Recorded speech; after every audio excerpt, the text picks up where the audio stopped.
Good morning everyone.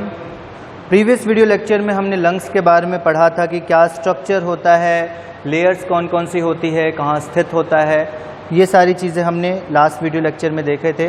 Lobes के बारे में पढ़ा था कि जो राइट लंग है उसमें 3 लोब्स मौजूद होते हैं, जो लेफ्ट लंग है उसमें 2 लोब्स मौजूद होते हैं। ऑब्लिक फिशर और साथ ही साथ हॉरिजॉन्टल फिशर के बारे में भी पढ़ा था। ये सारी चीज़ें हमने लास्ट वीडियो लेक्चर में डिस्कस कर ली थी। आज के वीडियो लेक्चर में लंग से आगे बढ़ेंगे, थोड़ा और अंदर जाएंगे तो एल्वियोलाई आएगा। एल्वियोलाई के बारे में पढ़ेंगे। एल्वियोलाई, ठीक है। आप सभी को पता है एल्वियोलाई क्या है? फंक्शनल यूनिट है लंग्स का। एल्वियोलाई क्या है? Functional unit of lungs. Functional unit of lungs, okay. Alveoli is functional unit of lungs. किससे घिरा हुआ रहता है? मतलब कि जो लेयर होती है, जो लाइनिंग होती है एल्वियोलाई की, किसकी होती है? सिंपल स्क्वैमस एपिथेलियम की, ठीक है। Lined by simple squamous epithelium. Simple squamous epithelium से जो है घिरा हुआ होता है, कप शेप्ड का होता है, कप की तरह आकार होता है, ठीक है। कप की तरह जो है इसका आकार होता है।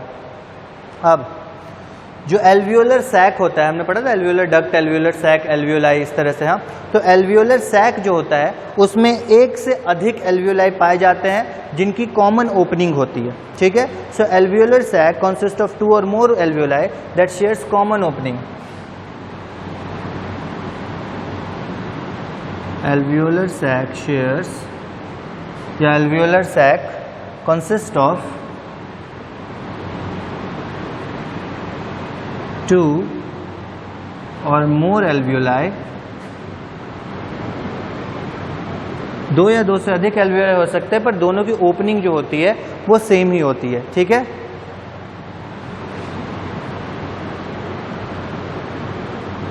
That shares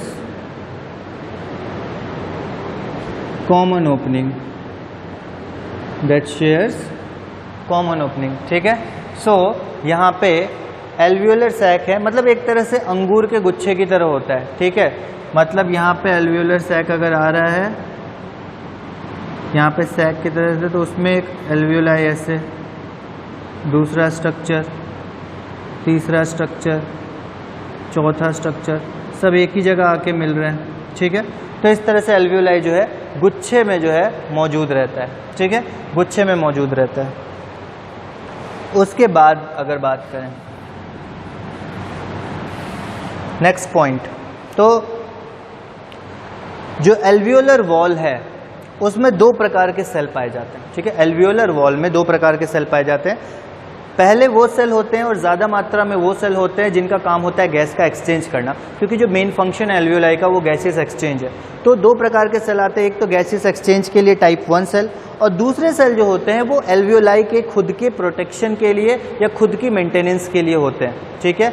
दूसरे सेल होते हैं वो एल्वियोलाई को मॉइस्चर प्रदान करते हैं। दूसरे सेल होते हैं जो एल्वियोलाई को कोलैप्स नहीं करने देते हैं, जो कि सेप्टल सेल्स होते हैं, ठीक है। तो 2 प्रकार के सेल पाए जाते हैं, गैसियस एक्सचेंज के लिए सेल और दूसरे होते हैं सेप्टल सेल्स, ठीक है। So the wall of alveoli consists of 2 types of cells। 2 प्रकार के सेल्स जो हैं वो मौजूद रहते हैं। टाइप 1 सेल कौन से हो गया? गैसियस एक्सचेंज के लिए, और टाइप 2 कौन हो गया? सेप्टल सेल्स, ठीक है। सो टाइप 1 गैसियस एक्सचेंज के लिए, type 2 septal cells. Gaseous exchange के लिए जो सेल पाए जाते हैं वो टोटल सेल का 95% और ये टोटल सेल का सिर्फ 5%, ठीक है। सेप्टल सेल, ये सेप्टल सेल का काम क्या होता है? ये तो गैस एक्सचेंज करते हैं, ये तो पता है आपको। सेप्टल सेल का काम क्या होता है? दे सिक्रीट, ये फ्लूइड सिक्रीट करते हैं ताकि जो एल्वियोलाई है वो मॉइस्ट रख सके, उसकी वॉल जो है मॉइस्ट रह सके। तो they secrete alveolar fluid.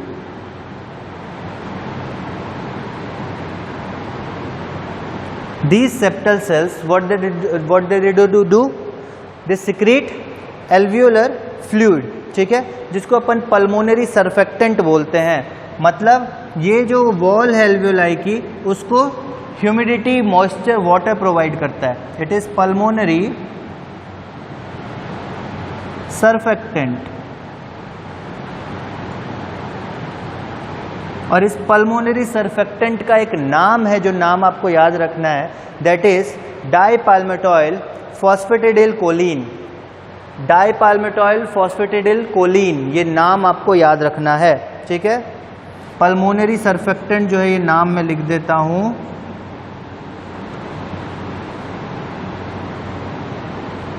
डाइपाल्मेटॉइल,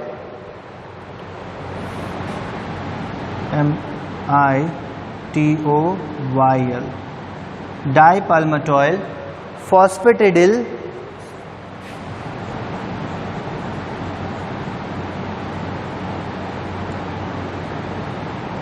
Colin.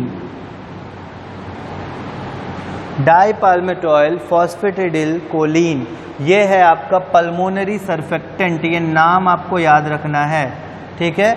ये है आपका पल्मोनरी सर्फेक्टेंट, ठीक है। एल्वियोलर फ्लूइड जो है वो पल्मोनरी सर्फेक्टेंट होता है, जिसका नाम क्या है? डाइपाल्मेटॉइल फॉस्फेटिडिल कोलिन, ओके। उसके बाद अगर अपन बात करें, इसका काम क्या रहता है? Keep the surface between the cells and the air moist. इसका काम क्या है? कीप द सरफेस बिटवीन, किसके बीच में? एयर और सेल्स के बीच में, between cells and air moist, ठीक है। तो जो सेल्स हैं और बाहरी एनवायरनमेंट में एयर है, उसके बीच में जो सेल्स के जो लेयर्स हैं उसको मॉइस्चर प्रदान करे, मॉइस्ट रखे, सूख ना जाए। अगर सूख जाएंगे तो क्या होगा? मॉइस्चर खत्म हो जाएगा तो क्या होगा? कोलैप्स कर जाएगा एल्वियोलाई, ठीक है। उसके बाद ये जो सर्फेक्टेंट है, ये बना किस किस से होता है? फॉस्फोलिपिड और लिपोप्रोटीन से, ठीक है। ये जो सर्फेक्टेंट है बना किससे होता है? कंपोज्ड ऑफ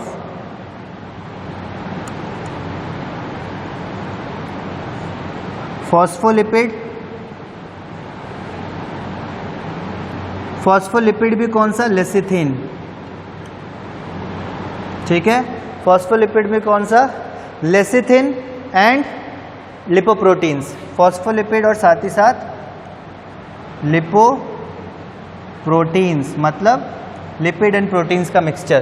तो फॉस्फोलिपिड एंड लिपोप्रोटीन्स, इनका मिक्सचर जो है रहता है, ये आपका डाइपाल्मेटॉइल फॉस्फेटिडिल कोलिन। ये लेसिथिन याद रखना है, लेसिथिन मेन कंपोनेंट है, ठीक है। लेसिथिन मेन कंपोनेंट है, आपको याद रखना है। उसके बाद ये करता क्या है? ये जो जो पल्मोनरी सर्फेक्टेंट है, ये क्या करता है? It lowers the surface tension. मतलब जब गैसियस एक्सचेंज होता है, जब एल्वियोलाई में हवा भरेगी, ऑब्वियस सी बात है एल्वियोलाई फैलेगा। जब फैलेगा तो उसके दीवार पे जो है प्रेशर लगेगा, उस प्रेशर के कारण उस दीवार के कोलैप्स होने का चांस होता है। बट ये जो पल्मोनरी सर्फेक्टेंट है वो ये कंफर्म करता है कि वो फैलते समय दीवार जो है कोलैप्स ना कर जाए, एल्वियोलाई जो है कोलैप्स ना कर जाए, ठीक है। सो सरफेस टेंशन कम करता है, पहली बात तो उस वॉल पे लगने वाला जो प्रेशर है उसको डिक्रीज करता है। यहाँ पे देखते हैं अब थोड़ा सा,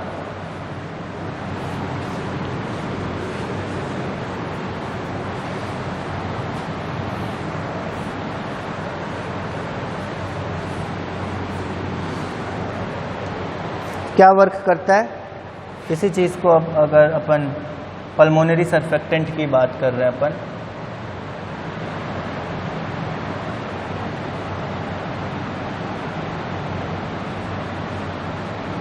पल्मोनरी सर्फेक्टेंट की बात करें, क्या कर रहा है? It lowers the surface tension, it lowers the surface tension, alveoli की दीवार पे लगने वाला जो प्रेशर है उसको कम करता है, ठीक है, which reduces the tendency of alveoli to collapse, जिसके कारण एल्वियोलाई के कोलैप्स होने के चांसेस कम हो जाते हैं।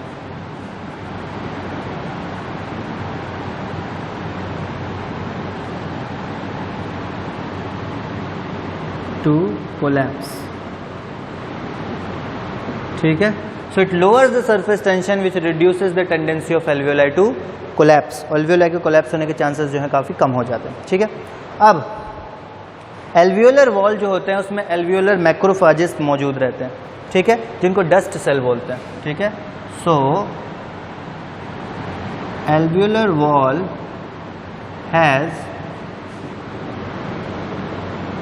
एल्वियोलर मैक्रोफाजेस या मैक्रोफाजेस, जिसको अपन डस्ट सेल्स भी कहते हैं, ठीक है। सो एल्वियोलर वॉल में एल्वियोलर मैक्रोफेजेस मौजूद होते हैं जिनको अपन डस्ट सेल कहते हैं, that removes fine dust particle, ठीक है। मतलब ये डस्ट सेल का क्या काम होता है कि अगर डस्ट पार्टिकल कोई आ गया उसको रिमूव कर देना है, ठीक है। डस्ट पार्टिकल को क्या करना है, रिमूव कर देना है, और कोई भी प्रकार की फॉरेन डेब्री आ गई, फॉरेन पार्टिकल आ गया, उसको जो है रिमूव कर देना है। मैक्रोफेजेस क्या होता है, फैगोसिटिक होता है, फैगोसाइट करता है, ठीक है। सो मैक्रोफेजेस डस्ट सेल जो है मौजूद रहते हैं, ये क्या करते हैं, removes fine dust particle, they remove fine dust particles,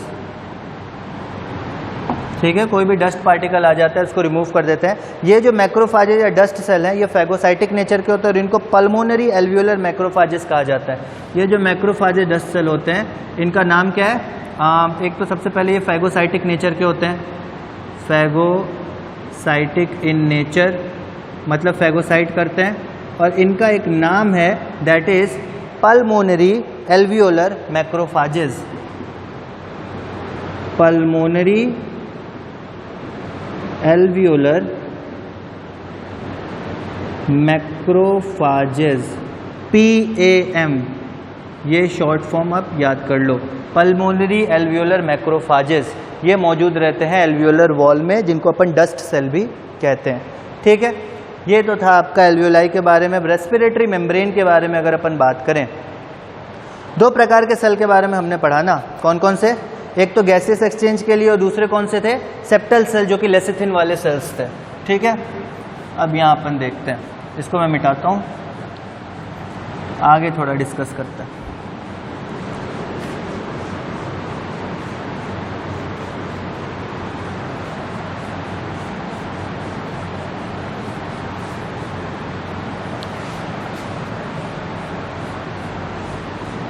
तो अब अगर अपन बात करें एल्वियोलाई का जो आउटर सरफेस होता है ना, अब देखो एक एल्वियोलाई की अगर अपन बात करें तो मान लो कि एक एल्वियोलाई है, ठीक है, एक एल्वियोलाई, इस एल्वियोलाई के आउटर सरफेस में आर्टेरियोल और वेंट्रियोल, ये दोनों जो है आर्टेरियोल और वेन्यूल दोनों जो है कैपिलरीज में डिवाइड हो जाते हैं।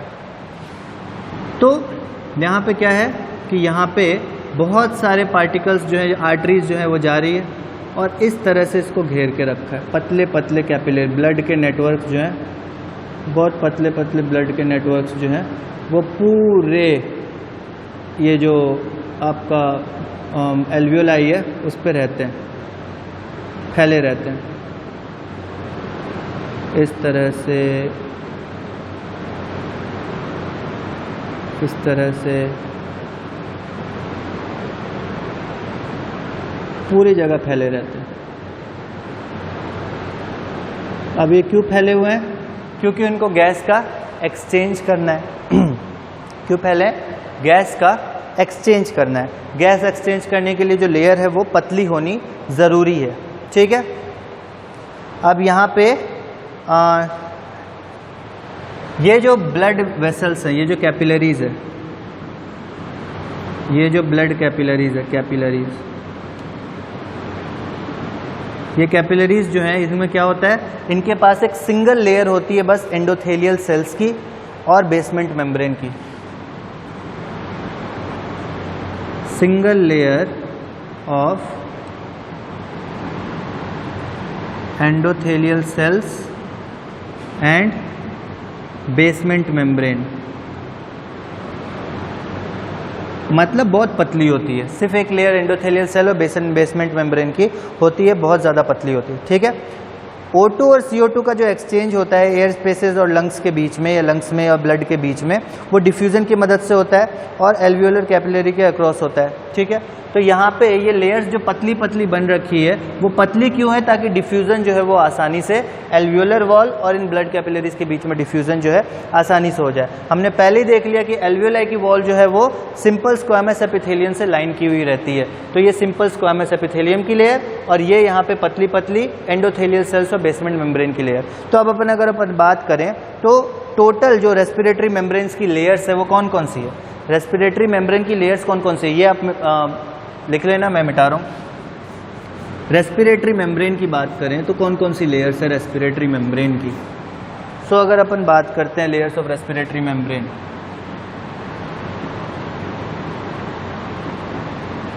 Respiratory membrane, layers of respiratory membrane की अगर अपन बात करें तो अब मान लो कि यहाँ पे आरबीसी, ये क्या है, आरबीसी।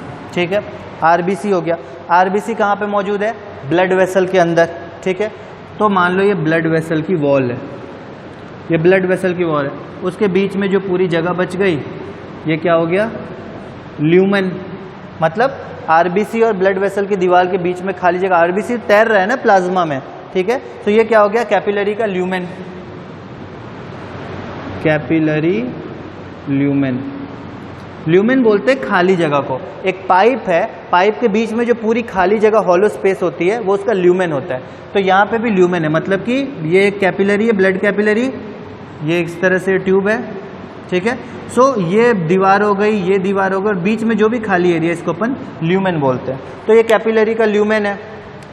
तो ये कैपिलरी मान लीजिए ऐसे है, ये आरबीसी है इस पे, तो आरबीसी में यहाँ भी ये ल्यूमेन हो गई और यहाँ भी ल्यूमेन हो गई। ठीक है, तो ये इसकी दीवार हो गई, आरबीसी की दीवार, सॉरी ब्लड कैपिलरी की दीवार हो गई। उसके बाद रेस्पिरेटरी सरफेस में उसके बाद क्या होता है, इस दीवार को क्रॉस, अब ये बता क्यों रहा हूँ मैं, क्योंकि यहाँ से गैस का एक्सचेंज होना है, तो कौन कौन सी लेयर को क्रॉस करना पड़ता है, इसके लिए ये जानना जरूरी है कि कौन कौन सी लेयर्स होती हैं। तो ये दीवार है। उसके बाद क्या होता है, कैपिलरी का एंडोथेलियम है, ये दीवार हो गई। उसके बाद कैपिलरी का एंडोथेलियम मौजूद रहता है, एक लेयर, कैपिलरी एंडोथेलियम की एक लेयर जो है वो मौजूद रहती है। ठीक है, और कैपिलरी के एंडोथेलियम से ही फ्यूज रहता है बेसमेंट मेम्ब्रेन, कैपिलरी के एंडोथेलियम से फ्यूज रहता है बेसमेंट मेम्ब्रेन। ठीक है, कैपिलरी के एंडोथेलियम से फ्यूज रहता है क्या चीज़, बेसमेंट मेम्ब्रेन जो है फ्यूज रहता है। तो ये हो गया।